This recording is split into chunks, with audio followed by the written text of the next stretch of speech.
I'm going to give you my 16 best programs in college football. I'm very excited for this.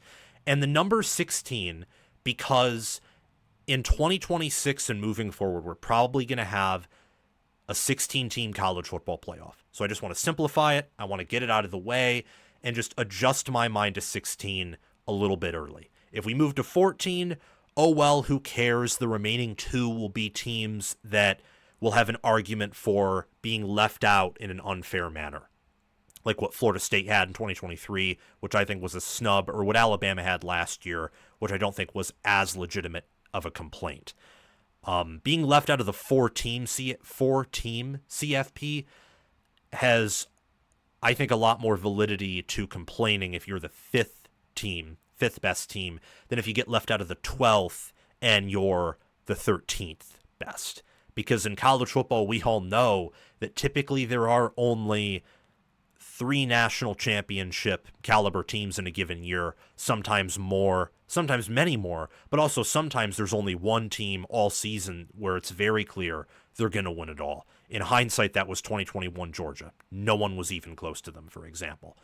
My main criteria is the past 4 years weighted on the more recent years. So one is more weight. Year one has more weight, as in 1 year removed from today. 2024 is more weight than 2023, which is more weight than 2022. You get the point. Record in the college football playoff versus top 10 teams in the end of the year football power index, and maybe as kind of a tiebreaker, resources. But we're mainly looking at the past, so again, resources is more of a tiebreaker than anything else. Hit the like button, subscribe to the channel, comment your top programs in college football down below. I don't care if it's only 5, 10, or 16 like mine. Just tell me who you think the best programs are in college football over the past 4 years in recent memory.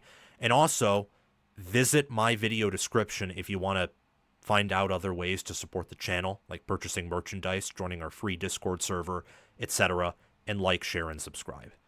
Let's start off with number 16. The best programs in college football. 16th, I have Miami. They have a 29-21 record since 2021, 17-15 in the ACC. No college football playoff appearances, and they have an 0-2 record versus FPI top 10. And those 2 losses came in 2021 against Alabama and 2022 against Clemson. They have not played an end-of-season FPI top 10 team since 2022. So an easy schedule and a lot of failures on the way. So why does this guy here in the white t-shirt and my specific haircut, and maybe you think I'm an idiot or maybe you think I'm really smart. So why do I have Miami up here? Well, I have Miami at 16th and actually ahead of USC, who I would have placed at 17th, because Miami's trending up. They're recruiting well. Last year they finished top 10 in power ratings. And what made me choose them over USC, who I think has better standing being in the Big Ten, so their floor and ceiling is probably a little bit higher. They're a blue blood and Miami isn't, and I think Lincoln Riley's a better head coach than Mario Cristobal, and they're having a lot of momentum on the recruiting trail. But on the field, USC's gotten worse every year, and Miami winning 10 games last year and doing what they did with Cam Ward, and then making the staff changes they needed to fix the defense, at least in theory, entering 2025, that gives me a boost for them over USC. So Miami's here at 16th. This is not the video to talk about what I think of program futures all that much, but I'm high on Miami in the future. I think they'll be on the rise from here on out. Kansas State's different in the sense that they're the only Big 12 team I have on here, and that's because of their consistency and how I view Chris Kleiman. They have a 36-17 record over the past 4 seasons, 22-14 in the Big 12. They did win the Big 12, which gives me a lot of respect towards them. No college football playoff appearances, but I don't think you'd expect that of Kansas State. They're 0-5 versus the FPI top 10 in recent memory. TCU wasn't FPI top 10 in 2022. They were top 15, and they barely lost to Texas that year, barely lost to Texas in 2023. This is a team that punches well above their weight class, and that's a credit to their coaching staff. That's a credit to the fact that they do a good job with the resources they have, and they have a good culture, and they're a winning program right now. I don't have Utah higher than them. I would if Utah came into the Big 12 and did really well, but Utah's had some lackluster past 2 seasons. Kansas State's past 2 seasons are both 9-4, and arguably seasons where they've upgraded their roster talent and stayed steady even with some pretty severe changes like Colin Klein, their longtime OC, leaving. At 14th, I have SMU. The Pony Express is back, and now paying players is legal, but that's not why I have them as the 14th best program. They have a lot of resources, but resources in this video is essentially more of a tiebreaker than anything else. They're 37-16 on the field over the past 4 seasons with a 25-7 conference record in both the American and the ACC. I'm bullish on them because Rhett Lashley came into the ACC in year 1, and yes, he had an easy schedule, but they went undefeated in conference. Their only regular season loss was to an 11-win physical BYU team. They've won the American under Lashley. They played in the ACC championship game this past season. They lost in the playoffs to a Penn State team who I think if they had Manny Diaz instead of Tom Allen would have went to the national championship game and probably would have beaten Oregon for the Big Ten or maybe Ohio State in the regular season. There's no shame in losing to Penn State in Happy Valley is what I'm trying to say. And they're 0-2 versus the FPI top 10. Lost to Penn State last season. Clemson wasn't quite top 10, but they almost came back and beat Clemson. This team has a bright future, but more importantly, in recent memory, they have been one of the better programs, especially with their impressive 2024 campaign where they won 11 games. We have LSU at 13th. They've been 35-17, 20-12 over the past 4 seasons. No college football playoff appearances, which I think is a little disappointing. But they have a 2-4 record versus the FPI top 10. Brian Kelly beat Nick Saban in 2022. I think that still holds some weight going to the SEC championship game in his first year there. And even though ever since then they haven't quite overachieved like they did in 2022, they went 10-3 and then 9-4 in what I still think is the toughest conference in America. And no, I'm not an SEC guy. I'm from the North. So when I say that, that's just what my brain tells me. I think the Big Ten's caught up a lot to the SEC, but the SEC's bottom feeders I still think are much better on an average basis than the Big Ten bottom feeders. Middle of the road programs, maybe a little bit better in the SEC to the Big Ten. I think the Big Ten right now is the better top end programs, but on an average basis, the SEC I think is a little bit better. And because of how much more talented their average team is, that also adds to that opinion.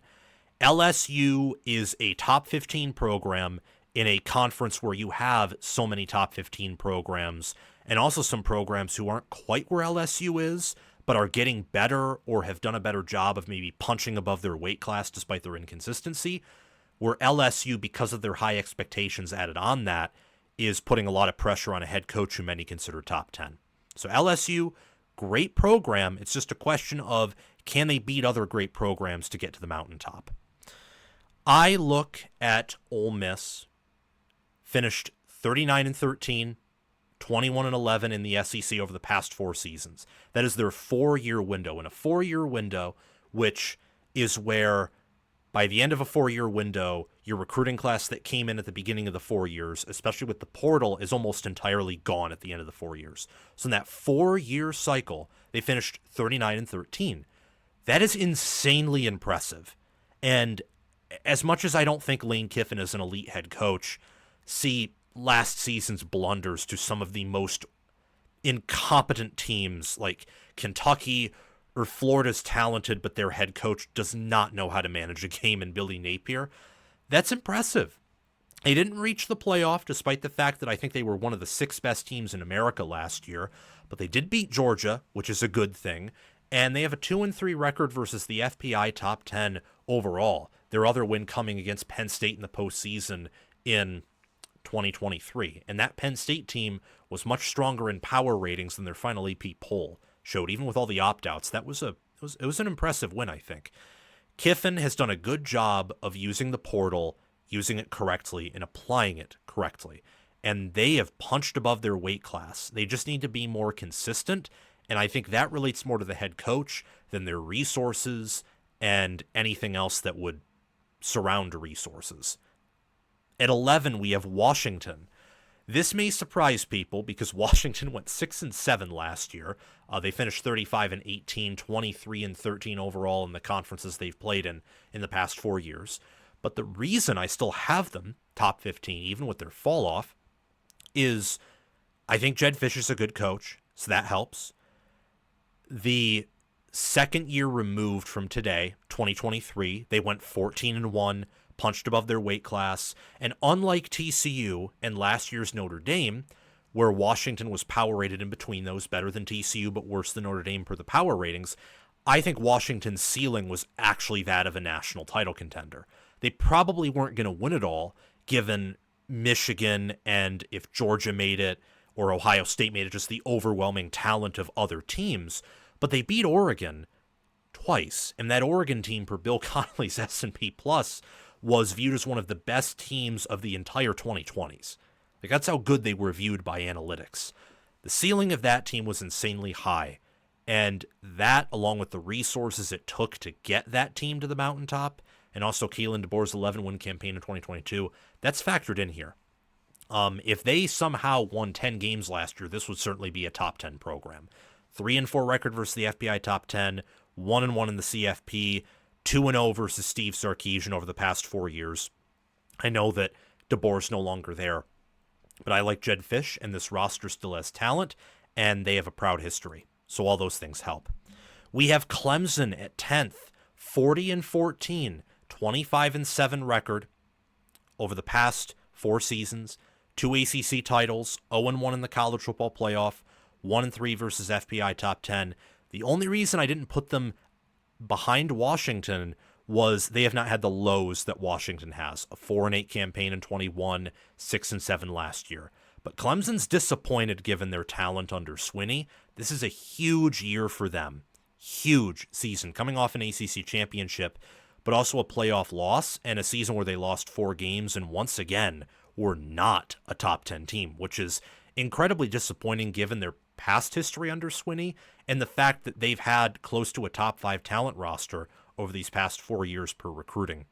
Their one win over the FPI top 10 was over Notre Dame in 2023 when they also lost 4 games, many to opponents they had no business losing. So this is a huge year for Clemson. Still a great program, but not where they were 5 years ago for sure. Tennessee, on the other hand, 5 years ago they would not have been close to this list, and now they're in the top 10. To go 37-15, 20-12 in the SEC, and to have 2 double-digit win seasons after your predecessors couldn't come close to that is quite impressive. I think Heupel overall has done a good job there. 2-4 versus the FPI top 10 over the past 4 seasons, and 2 of those wins, all of those wins over the FPI top 10 came against Alabama in 2022 and 2024. The fact also that I know Saban's no longer there, but for Heupel to come in and beat Alabama after that long losing streak was very, very impressive. And it wasn't their fault that they got seeded on the road against an Ohio State team who was a bad matchup for them and the best team in the country. I never understood why people thought Tennessee was going to beat Ohio State. I mean, this is someone who watched the Michigan game, thought to myself, my gosh, Ohio State may have done a pathetic job this year with how that Michigan game ended. And at the same time, I thought to myself, yeah, they're gonna beat Tennessee. It's a bad matchup. They should have never been expected to beat Ohio State in that game. And then they overachieved, in my expectations, the Buckeyes did by going on that awesome national title run. So that's all to say, Tennessee's a top 10 program. They're just clearly not one of the elites yet, and it will probably be a while until they are. Looking at who they are right now, but they're in a much better position than they were before Heupel got there. Notre Dame at 8th best program in America. 44-11 record is what they finished with over the past 4 seasons. Never a year outside the AP top 25, only 1 year with fewer than 10 wins, and yet they've had 2 losses to Group of 5 schools. It's absolutely insane. It's crazy. They have overperformed in a lot of ways, and yet at the same time, you still see cracks. I mean, that's how college football is, guys, and I'm saying this to talk about, I guess, take a shot at some of the playoff expansion arguments. even your top 10 programs, even half of those usually are incapable of winning it all come season's end, or their odds are at least, to be more generous and probably realistic, their odds are just tiny. But Notre Dame is at a 3-1 record in the playoffs, 4-4 versus the FPI top 10. 3 of those wins came last year. The other win, I forget where it came from, but I did this a while back, tracked the top 10 wins against FPI. Oh, Clemson in 2022 when they blew them out. Freeman has a pretty good record against the top teams. His teams play to their level of competition. And at Notre Dame, what he's done there compared to what he inherited, he's actually upgraded them. I think he's upgraded their infrastructure, their resources, and he's very young. So I can see them winning a title in the next 5 years easily. We have Texas at 7th. I debated putting Texas higher, but 2021 still counts. 2022 does. And then last season they went 13-3. The year before that they went 12-2. I think Texas is back, but the 1-8 record versus the FPI top 10 certainly hurts them. It just has to. Like, that hurts. They have the same amount of wins against end of season FPI top 10 teams that James Franklin does. So that has to hold you back. It has to. At least from my perspective. But 38-17, 24-11 is what they finished with over the past 4 years. And over the past 2, it has been 25-5.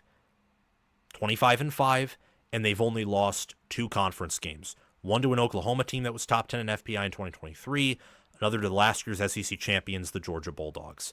They won the Big 12 in 23. They have a 2-2 record in the CFP. 1-8 versus the FPI top 10 hurts, but Sark showed in 23 he could go on the road and beat Nick Saban. That's pretty impressive. And they were competitive with Georgia last year. They gave Ohio State their toughest fight in the postseason, despite some injuries and self-inflicted injuries that can be cleaned up, for example, things that can be fixed by the staff. I am bullish on this program, and while I haven't been talking much about what I expect programs to be in the future, Texas is going to be, in my mind, a top 5 program from here on out.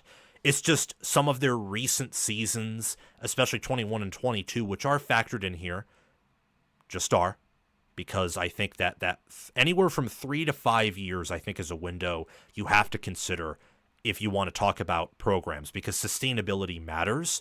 And Texas has had 2 great seasons in a row. Many of the programs ahead of them have had more than 2 great seasons in a row.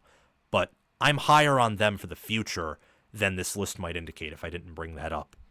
We have Penn State at 6th.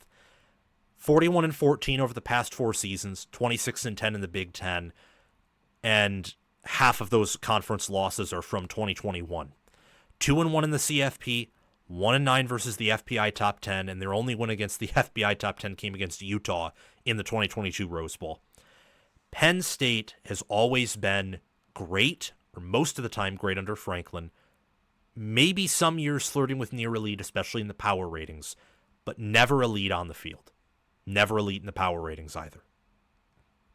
And some would argue that you wouldn't expect them to, because they just don't recruit at that level. They don't have the historic pedigree either that Ohio State and Alabama do, or that even an Oklahoma does, or a USC or Notre Dame do, for example. But Penn State should be better than this, in the same way that Texas should be. It's also a great place to be in. A top 6 program over the previous 4 years, especially when you're also factoring in 2021 just a little bit into that. I think Penn State's in a great place moving forward. At 5th, we have Alabama. I almost had Alabama 7th, but at the end of the day, I decided that they didn't have the down years that Penn State and Texas did. And they, right now, have a more talented roster than either by recruiting rankings. More importantly than that, though, because I really don't care about that, they actually have several wins over the FPI top 10 in recent memory, including one last year. Their win over Georgia last year was more impressive than any win Texas or Penn State had. So I just had to seed them ahead. 45-10, 26-6 over the past 4 years, 2 SEC titles, 1 college football playoff win, 2 losses, 5-6 versus the FPI top 10 again over the previous 4 seasons. In the future, I would have questions about them, I don't know if I'd guarantee them to be top 5 in the future, but they'll be close. There's an argument for them to rise from this spot. There's an argument to say that last year was just a transition year, and from here on out, they won't miss the college football playoff. What I like about Alabama is they're talented. I also think that DeBoer is a really, really good coach, and they went on the field, and they know how to reload. They've done reloading several times where they lose a bunch of talent, and just a bunch of talent rises up. And I don't know if that'll change from here on out. At 4th, I have Oregon. Oregon, 45-10, 30-6, Big Ten title, 0-1 in the playoffs, but winning the Big Ten in their first year there, I think, speaks to where this program is. And they're 4-2 versus the FPI top 10 in recent memory. Beat Ohio State last year, beat Penn State last year, lost to Ohio State last season. In 2022, they lost to Georgia, but they also beat Ohio State in 2021. And look, I mean, it's a good program. It's not just good either. I'd say right now it's a great program, a near elite one, if not an elite one already. I know people will say, what about the record in the playoffs? What about not having a national title in their history? Well, this is the past 4 seasons, and that means at most only 4 teams can win a title, and only 3 have. 3 schools who are all ahead of Oregon, so that's not a problem. And you look at their wins, losses, the fact that they have not had a season of fewer than 10 wins since 2021. They have fantastic resources. Lanning just brought in the best class in terms of quality rankings for the 2025 season, and they were the only team to go undefeated last season. They were one of the only teams. I mean, Texas did not win 2 games last season. They didn't win any game last season against the final FPI top 10. Oregon beat Ohio State and Penn State, who I thought roster-wise were about as talented as they were, and for Ohio State much better, and they were more established entering the 2024 season in the Big Ten. So maybe I've spent a little longer on Oregon than I should, but I think they're the 4th best program in America right now. Resources, I think, is a tiebreaker with their collective puts them over Alabama, and then their wins, and I think their coaching puts them ahead of Texas and Penn State right now, along with the fact they just haven't had a down year. Michigan's at 3. Now, Michigan would be ahead of Ohio State. They actually have a slightly better record over the past 4 years than Ohio State does, with the exception of the fact that Ohio State's the reigning national champion and Michigan's coming off of an 8-5 year. Recency, again, matters. 2024 matters a lot more than 2022 or 2021. 3 Big Ten titles, a national title, 2-2 in the playoffs, 7-4 versus the FPI top 10. Very impressive. Michigan is physical. They know how to win. Even in a down year last year, they beat 2 teams that finished top 10, actually top 5 in FPI. Ohio State at 1, Alabama at 4. The prior year, they beat Penn State, Ohio State, and Alabama. And I know Washington wasn't top 10 in FPI, but I thought Washington was certainly a top 10 power-rated team, just from my own personal opinion. That's not how it works, but anyway. Then the prior year, they beat Ohio State, they beat Penn State, and then the year before that, they beat Ohio State. I mean, this program is great. In the past tense, it's certainly elite in the past 4 seasons. We'll see what happens to it in the future. I would say from a future standpoint, Penn State, Oregon, Texas are certainly poised to probably jump ahead of them along with Oregon. But who knows? I think that their previous 4 seasons, especially the 3 seasons before last year, were much closer to what their historical norms should be than what a lot of people would care to admit. Number 2, we have Ohio State. 47-8, 31-5 over the past 4 seasons. National championship is what they won last year. They're 4-1 in the playoffs. 1 loss coming against a 15-0 team in 2022 Georgia. 9-5 versus the FPI top 10. And last year they beat 6 of their FPI top 10 wins came last year with only 1 loss. So entering last year, they actually had a losing record against the FBI top 10 from 2021 to 2023. But a lot of those losses were also close and could have gone the other way. I've been a Day defender for a long time. I think he's easily a top 2 coach in America. I think he's number 2. I still think Kirby Smart's number one, and I will strongly say Kirby Smart should be the only coach who's considered number one, but Day should be the only coach who's considered number two. No one's better than Day right now outside of Kirby Smart. And especially in the playoffs, which is where Day's at his best, and in the new format, that's the best possible scenario right there.